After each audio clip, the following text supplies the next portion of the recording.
Today's lesson is called The Future Will Be Electric.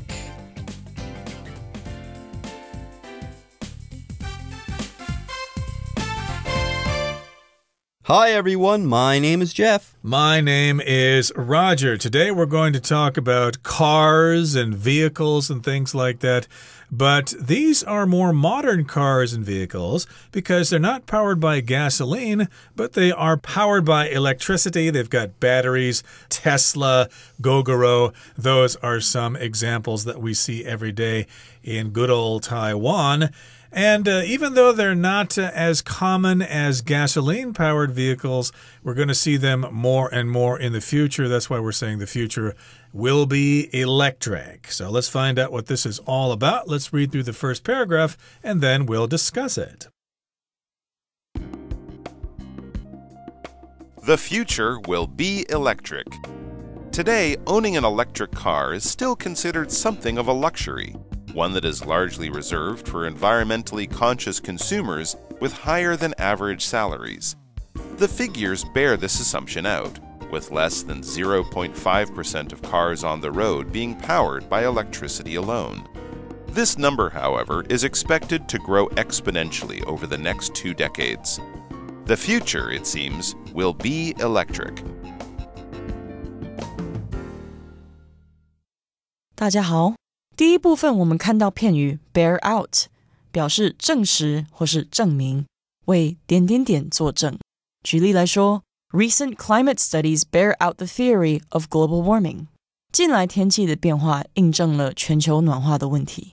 或是 The claims in the newspaper were not borne out by further investigation 这份报纸的论点没有后续调查做支持。接下来我们看到单字 exponentially这个字是副词，指呈指数快速增长的。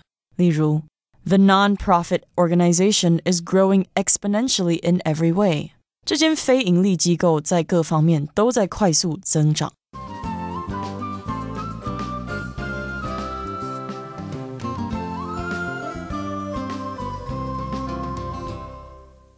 Okay, so the future will be electric. I think I'm starting to get it. Sure, we're going to keep using electronics. Computers are still going to be everywhere. No one is going to be throwing away their smartphones or anything like that. But electric cars and stuff like that, battery improvements that are going to provide electricity to electronics and other stuff. Hey, that is the future. And something tells me at some point, either Roger or myself, we're going to mention this Elon Musk character. He's behind Tesla. They make some of the best electric cars in the world. Anyways, today, owning an electric car is still considered something of a luxury, one that is largely reserved for environmentally conscious consumers with higher than average salaries. This much is true. Teslas are expensive. They're beautiful cars, very nice cars. They do look futuristic, but they are expensive. If you do want to buy a Tesla, you are going to have to shell out a whole lot of cash. Very simply, a consumer is kind of like a customer, but when I think of a consumer, I think of someone who is a participant in an economy, whereas a customer is someone who walks into a shop and buys something. And here in the next sentence it says, the figures bear this assumption out, with less than 0.5% of cars on the road being powered by electricity alone. So again, an electric car is still considered something of a luxury, and the figures bear this out. This is a phrase here, to bear something out. Basically, that means it proves it. The figures or the statistics prove that this is the case. This is an assumption. We don't know for sure if it's true. So when we just kind of think something is true based on our past information, we make an assumption or we assume. Like here in Taiwan, of course, whenever I go out to eat, people just assume that I don't know how to use chopsticks because I'm not from Taiwan. So let's see. I'm going to do some math in my head right now. That means that 99.5% of cars are not powered by electricity. There you go. You might have some hybrid cars that have some battery power in them and then burn some gas. And then you've got those old gas guzzlers that only use gasoline. So I think it's pretty clear here that the electric car thing, yes, it's something that only rich people right now can afford, okay? And we made that statement, we made that assumption, and we also have the numbers to back that statement up. Now, this number, however, is expected to grow exponentially over the next 2 decades. The future, it seems, will be electric. So when something grows exponentially, by the way, it grows very, very quickly. An exponential curve will usually involve an exponent. So let's say it'll be 2 to the x power. So you would have 2, 4, 8, 16, 32, 64, 128, 256, 512, so on and so forth. That number is growing so quickly. That is exponential growth. Yes, indeed. Technically, as a mathematical term, it just refers to numbers doubling each time you make a calculation. 2, 4, 8, 16, 32, etc., etc. But we're not actually talking about such an increase here when we talk about the growth of electric cars. They're not literally increasing exponentially in terms of mathematics. They're just increasing by a large number. We use the exponent concept just to sort of emphasize that. But indeed, more and more cars on the road are going to be electric. And I don't believe this particular information applies to scooters, especially here in Taiwan. I see an awful lot of electric scooters on the road. They are getting more and more common. That's true. I do see more Teslas than before and more Gogoros than before. And apparently this trend is going to continue big time. It's going to happen quickly. The growth is going to be exponential. Yeah, exponential, the adjective. Exponentially would be the adverb. Anyways, folks, with that, it is time for us to take a short break, but don't go away.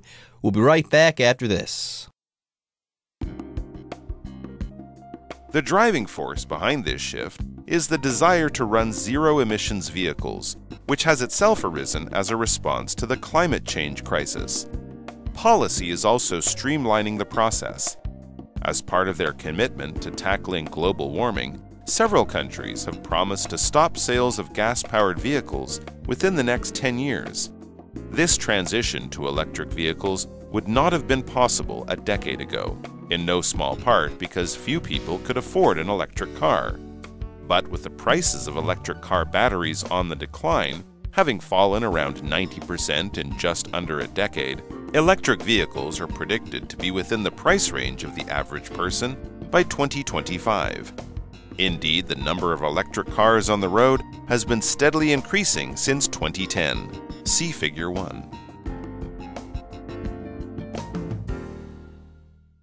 第二部分我们看到动词 arise 指发生、产生或是出现。例如 A few problems arose while I was fixing the computer, but it is repaired now. 我在修电脑时发生了几个问题，不过现在都解决了。或是 Questions arose when Brian got fired for no obvious reason. Brian 无缘无故被解雇时，引发众人疑问。另外，补充一个相关片语 arise from 表示从点点点产生，由点点点所引起。举例来说 The idea for the movie arose from the director's childhood. 那部电影的构想出自导演的童年。或是 The mistake that the employee made arose from a misunderstanding of instructions. 这名员工犯的错误是对指示的误解所引起。再来，我们看到单字 streamline， 这个字是动词，指使精简化或是使效率更高，像是 By streamlining the production process, we can save both time and money. 透过精简化生产程序，我们可以同时节省时间和金钱。另外，这个字也可以当形容词，意思是流线的。举例来说 The streamlined sports car looked fast, even when it wasn't moving. 那辆流线型的跑车即使没在跑，看起来就有速度感。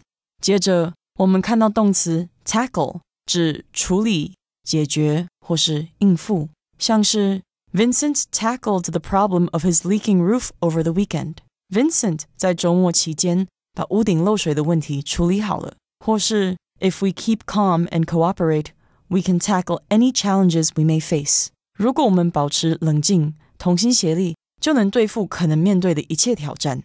另外，补充一个同义动词 address, A-D-D-R-E-S-S, address, 像是 address a problem, 就表示处理、解决问题。我们可以说In order to address the problem of pollution, the city is proposing a few new laws. 为了解决污染问题，那个市政府正提出一些新的法规。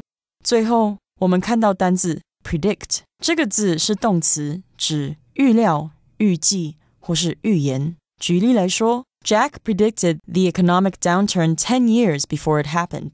Jack 10年前就预料到了经济衰退。或是 Julie predicted that Steve and Carol would get engaged this year. Julie 预言 Steve 和 Carol 今年会订婚。另外，这个字在字尾加上 able 就成了形容词 predictable， 指可预料的、平凡无奇的。像是 The film's plot was too predictable. 这部电影的剧情太平凡好猜了。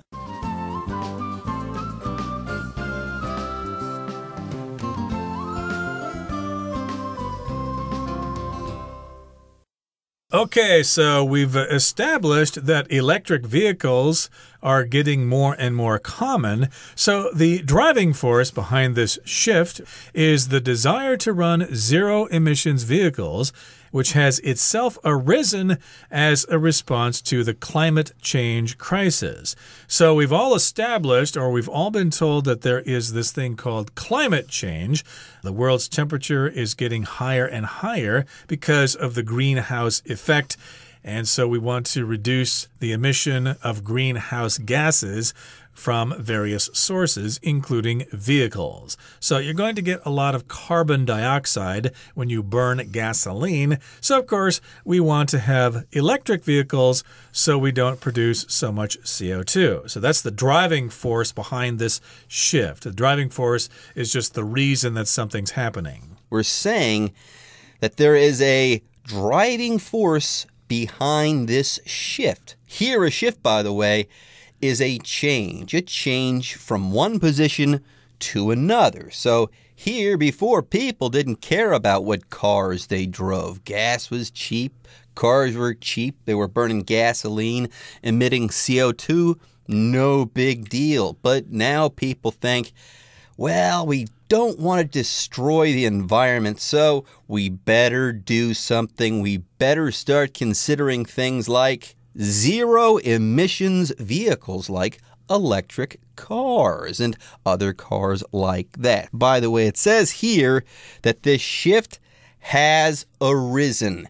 It came from, or it came about because of this, okay? It came about as a response to the climate change crisis. And that, of course, is the main reason for this change. And policy is also streamlining the process.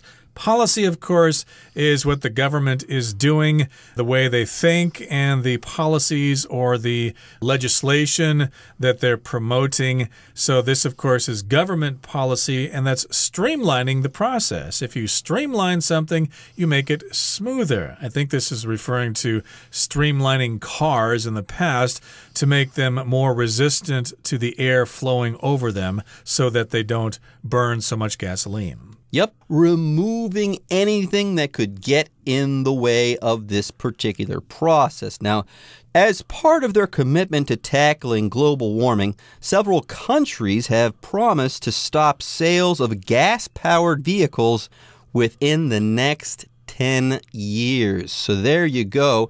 You want to buy a new car, and it's maybe 11 years from now?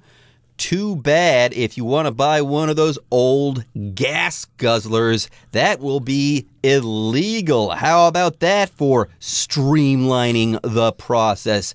Make it impossible for people to choose gas guzzlers. They'll have to buy electric cars. Yes, several countries around the world have this commitment or this promise. Of course, when you're dating your girlfriend, eventually she'll ask you for a commitment. You need to propose to me and we need to get married. I need your commitment or I need your promise. So yes, indeed, these countries are promising or they're committing to tackling or handling or, getting rid of this problem. And, of course, they don't want to have gas-powered vehicles within the next 10 years. Now, this transition to electric vehicles would not have been possible a decade ago, in no small part because few people could afford an electric car. So, yeah, just a few years ago, or at least a decade ago, we could not possibly think of this transition. A transition is a change. The transition they're referring to here is the transition between using gasoline-powered cars and using electric-powered cars. Anyways, moving on. But with the prices of electric car batteries on the decline, having fallen around 90% in just under a decade, electric vehicles are predicted to be within the price range of the average person by 2025. I believe Elon Musk wants to have a car like this available even before that. Anyways, a battery. A battery is a power source that is portable. Okay, everybody has a smartphone, and that smartphone is powered by a battery. Now, when that battery runs low, you got to plug it into the wall and recharge that battery, or your iPhone is going to be totally useless. Any type of portable source of power like that, that's a battery. By the way, if something is on the decline, it's falling. I like the power of the United States. People say America is on the decline and China is rising. But yes, indeed, the price of those batteries is going down and they've fallen around 90% in just less than 10 years. And electric vehicles are predicted to be within the price range of most of us regular folks. So here, predicted is from the verb to predict, which means you kind of make an educated guess about the future. I predict that it will rain tomorrow. Well, I'm predicting that it's going to be cloudy tomorrow, but that it will not rain. That's my prediction. Yes, predict is the verb, prediction is the noun. Anyways, indeed, the number of electric cars on the road has been steadily increasing since 2010. Now, has there been an exponential growth? Not yet, but that is going to be happening soon. Yes, this whole electric car thing is going to explode over the next 20 years. All right, folks, with that, it's time for us to take a short break, but don't worry, don't fret, the Chinese teacher is on her way.